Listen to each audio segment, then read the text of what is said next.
इस कार्यक्रम के पुण्यार्जक हैं सिद्धांत Jain civil line Delhi, Savita Sagar Jain Rishabh Vihar Delhi, Rakesh Sangeeta Sonam Ritika जिनिशा AV2 Delhi, Sunita Sachin Jain Shriram road Delhi, Shrimati श्रीमाला Narendra बहादुर जैन ग्रीन पार्क, स्वर्गीय सुरेश चंद कागजी की स्मृति में संतोष जैन कालिंदी कॉलोनी दिल्ली। वंदे तु सब सिद्धे ध्रुवे मचल मनोभवं गदिं पते बोच्छामि समय पाहुडे मिलिमो सुध केवली भणिदम। आचार्य कुंद देव और उनके दोनों महान टीकाकारों को नमन और वंदन। समय सार ग्रंथादि राज में सभी ग्रंथों का सार भरा हुआ है। भगवान बनाने वाला यदि कोई महान ग्रंथ है तो वह समय सार ग्रंथ माना गया है। सभी आचार्य समय सार के गीत गाते हुए थकते नहीं हैं और समय सार के बिना आत्मा की अनुभूति नहीं होती और आत्मा की अनुभूति हुए बिना कर्मों का क्षय नहीं होता और कर्मों का क्षय हुए बिना जीव को परमात्म पद की प्राप्ति नहीं होती। कर्ता कर्म अधिकार यहाँ पर चल रहा है। ज्ञानी के सभी भाव ज्ञान से रचित होते हैं और अज्ञानी के सभी भाव अज्ञान से रचित होते हैं। डोला छंद में एक काव्य आया है, ज्ञानी के सब भाव ज्ञान से बने हुए हैं, अज्ञानी के सभी भाव अज्ञानमयी हैं।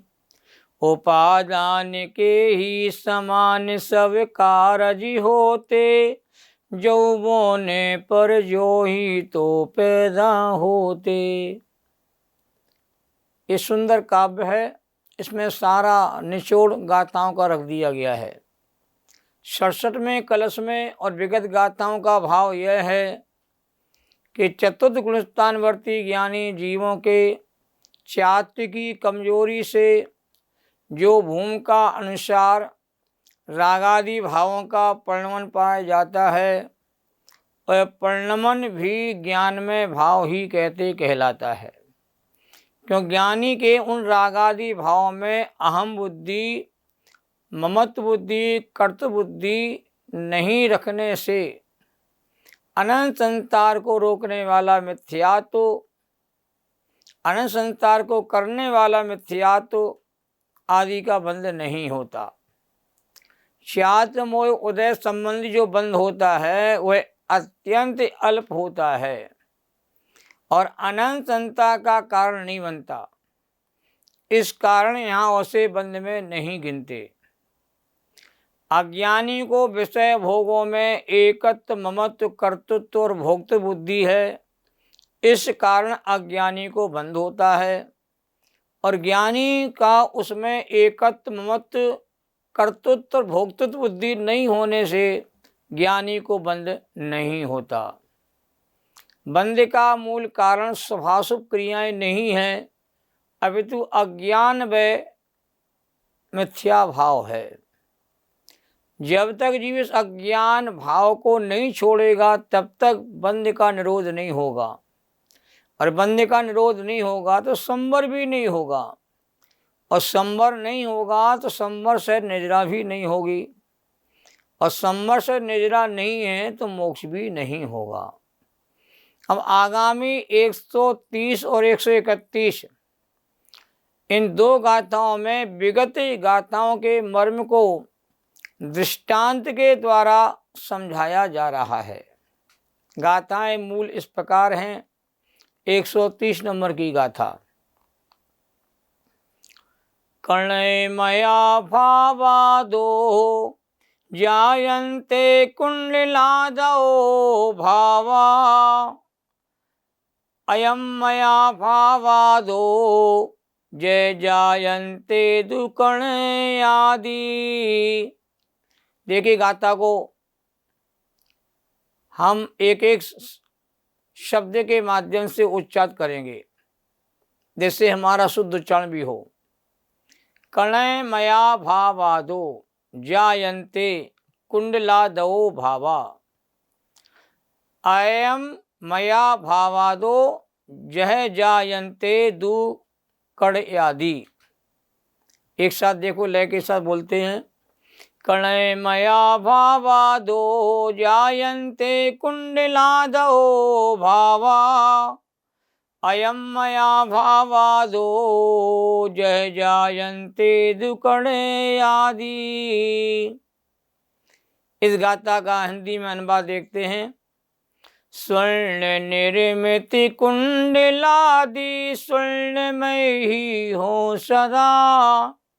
लोह निर्मित कटक आदि लोहमय ही हो सदा। बहुत अच्छा अनुवाद किया है। इस गाथा का मूल अर्थ देखिए। जिस प्रकार स्वर्णमय भाव में से स्वर्णमय कुंडल आदि बनते हैं और लोहमय भाव में से लोहमय कड़ा आदि बनते हैं। सामान्य सिद्धांत यही है, जो धातु जिस रूप में है उससे उसी प्रकार की रचना होती है। ये चांदी की धातु है तो चांदी के ही उपकरण बनेंगे, और सोने की धातु है तो सोने के उपकरण बनेंगे, और लोहे की धातु है तो लोहे के उपकरण बनेंगे। यही सामान्य सिद्धांत है। तो ज्ञानमय भाव से ज्ञानमय भाव होते हैं और अज्ञानमय भाव से अज्ञान भाव होते। ये आचार्यों को सिद्ध करना है। अब गाथा नंबर 131 प्रारंभ करते हैं। अल्लाणिमया भावा अल्लाणि लोभो विजायन्ते लाणे तेदुलाणिमया सब्बे भावा तहाँ होन्ति। देखिए गाथा को। अल्लाणमया भावा अल्लाणि लो बहुविहा विजायन्ते लाणे से दू लाणमया सब्बे भावा तहाँ होन्ति। इस गाथा को लय के साथ पर पढ़ते हैं।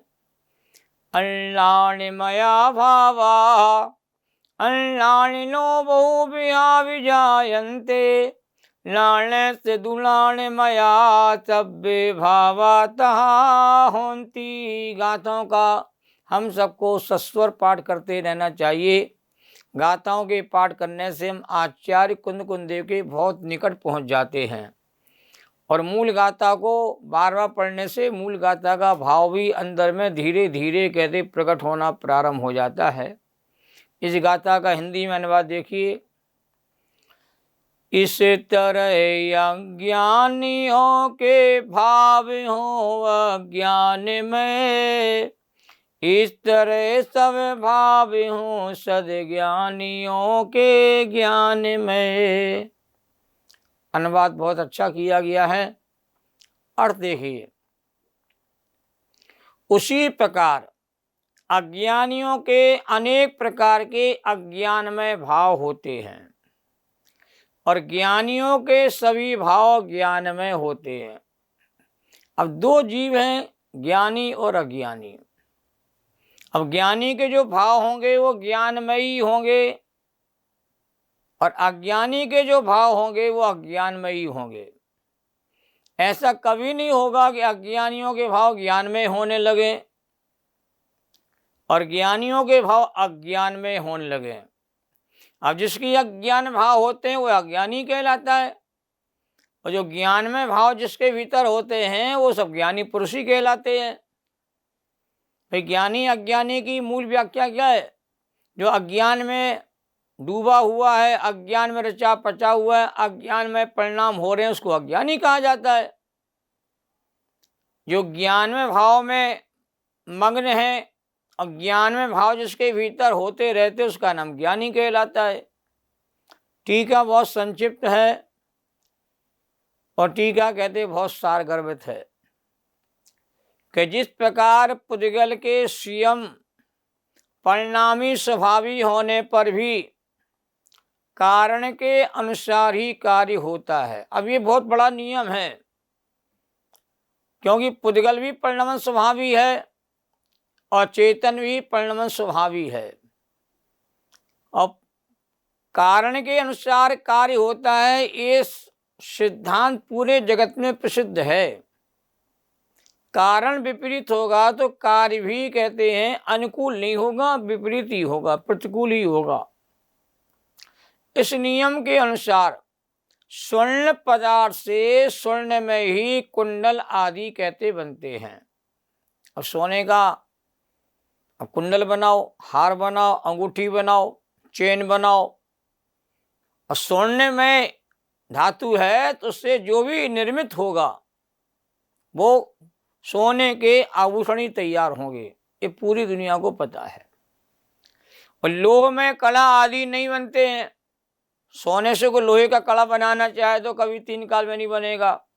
सोने से चांदी का कड़ा बना तो भी नहीं बनेगा, क्योंकि स्वर्ण जाति का उल्लंघन नहीं करता। ये बहुत महत्वपूर्ण तर्क आचार्य देव ने दिया है। सोना कभी अपने सोने पने को नहीं छोड़ता और चांदी अपने चांदी पने के रूप को नहीं छोड़ती है, तांबा अपने तांबा के रूप को नहीं छोड़ता है। तथा लोह पदार्थ से लोह में कड़ा आदि बनते हैं। स्वर्ण में आकुंडल आदि कहते हैं लोहे से नहीं बन सकते, क्योंकि लोहा लोहे जाति का उल्लंघन नहीं करता।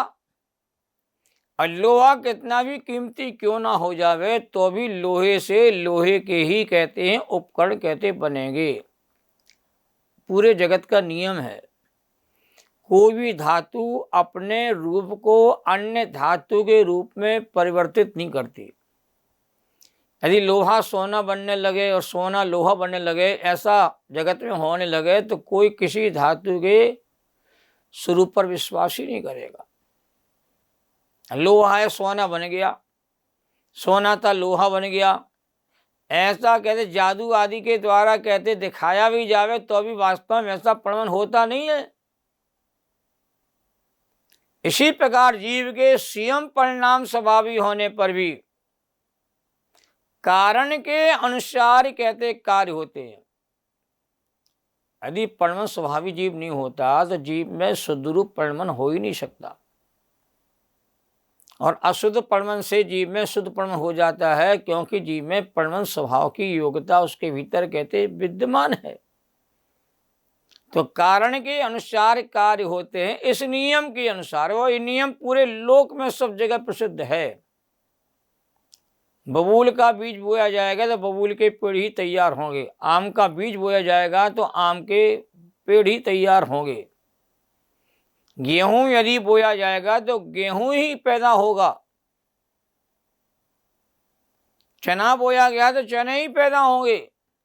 इस नियम का कोई दुनिया उल्लंघन नहीं कर सकता। चना बोया तो और फसल कहते गेहूं की हो गई, ऐसा 3 काल में संभव नहीं है। नहीं तो कोई किसान कहते हैं खेती कर ही नहीं पाता। तो इस नियम के अनुसार अज्ञानी के अनेक प्रकार के अज्ञान में भाव होते हैं। अज्ञान में भाव संख्यात असंख्यात अनंत प्रकार तक के होते हैं, और अज्ञानी के ज्ञान में भाव नहीं होते, क्योंकि अज्ञान में भाव अज्ञान जाति का उल्लंघन नहीं करते। अज्ञान भाव में अज्ञान रूप परिणामी होंगे, अज्ञान वाले विकल्पी होंगे, तथा ज्ञान में भाव वाले ज्ञानी के अनेक प्रकार के ज्ञान में भाव ही होते हैं, अज्ञान भाव नहीं होते। क्योंकि ज्ञान में भाव ज्ञान जाति का कहते हैं उल्लंघन कहते नहीं करते। बहुत स्पष्ट बात टीका में आचार्य अमरचंद देव के द्वारा कही गई है, और वो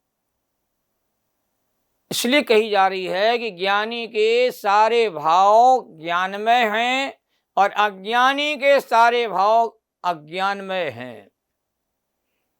सारांश यही है कि ज्ञानी अपने ज्ञान में भावों का कर्ता भोगता है। कर्ता ज्ञानी भी है, ज्ञानी भोगता है, पर अपने ज्ञान भावों का ही कर्ता होता है और ज्ञान भावों को ही भोगता है। और अज्ञान भी अज्ञान भावों का कर्ता भोगता है।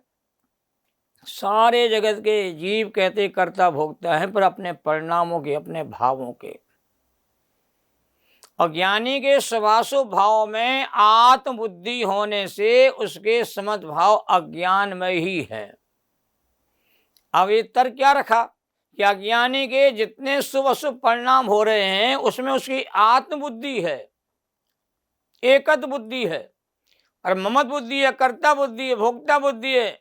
इसलिए अज्ञानी के सारे भाव चाहे शुभ रूप हो चाहे अशुभ रूप हो, वो अज्ञान में ही हैं।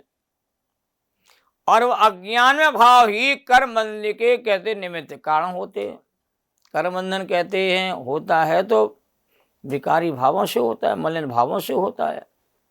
अज्ञान भावों से जीव को कर्म का बंधन होता है। और ज्ञानी का स्वामित्व निरंतर ज्ञान में ही वर्तता है। ज्ञानी अपने ज्ञान भाव का स्वामी है। स्वामित्व भाव जो ज्ञानी का है, अपने ज्ञान भाव में स्वामित्व बना पड़ा हुआ है। पर का स्वामी ज्ञानी नहीं होता, पर भावों का स्वामी ज्ञानी नहीं होता है। अपने स्वभाव का स्वामी कहते ज्ञानी पुरुष होता है। तो ज्ञानी का स्वामित्व निरंतर ज्ञान में ही वर्तता है, इसलिए वह क्रोधादि भावों को अन्य ज्ञेयों की भांति जानता ही है। क्रोधादि भावों का ज्ञानी कहते हैं ज्ञेयों की तरह ज्ञाता ही रहता है। तो क्रोधादि भावों का कहते हैं ज्ञानी कहते कर्ता भोक्ता नहीं होता, क्यों ज्ञानी की कहते क्रोधादि भाव में कर्तृत्व और ममत्व आदि की बुद्धि कहते नहीं है। ऐसा नहीं कि यानी क्रोधादि भाव नहीं हो रहे।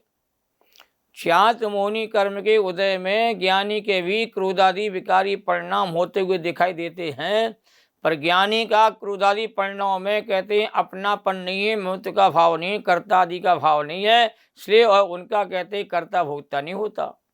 और जिन भावों में जिस जीव का कहते अपनेपन का भाव जुड़ा हुआ है, ममत्व का भाव जुड़ा हुआ है, उन्हीं भावों का कहते हैं जीव कर्ता भोक्ता होता है। तो अज्ञानी का कर्ता बना अज्ञान भाव में जुड़ा हुआ है, इसलिए अज्ञानी अज्ञान वाले भावों का कर्ता भोक्ता है। अज्ञानी के क्रोधादि भाव होने पर भी चाट मोहिनी कर्म को देखी स्थिति के कारण से वह कहते क्रोधादि भावों को कहते अन्य ज्ञेयों की तरह जानता है। जैसे अन्य के ज्ञानी ज्ञान में जानने में आते हैं, ऐसे क्रोधादि के परिणाम भी जीव के कहते जानने में आते हैं, उनका कर्ता नहीं। इस प्रकार ज्ञानी के समस्त भाव ज्ञान में ही हैं और अज्ञानी के सारे भाव अज्ञान में है। यही दो गाथाओं का मूल सार है। इस सार को ग्रहण करके हम सब ज्ञानी बनने का प्रयास करें, उद्यम करें, तभी हमें समय सार का मर्म अनुभव में आएगा। सहजानंदी शुद्ध स्वरूपी अविनाशी में आत्मस्वरूप ज्ञानानंदी पूर्ण निराकुल सदा प्रकाशित चेतन रूप, सदा प्रकाशित चेतन रूप। जैनम जयतु शासनम। सभी साधर्मी जनों को सादर जय जिनेन्द्र।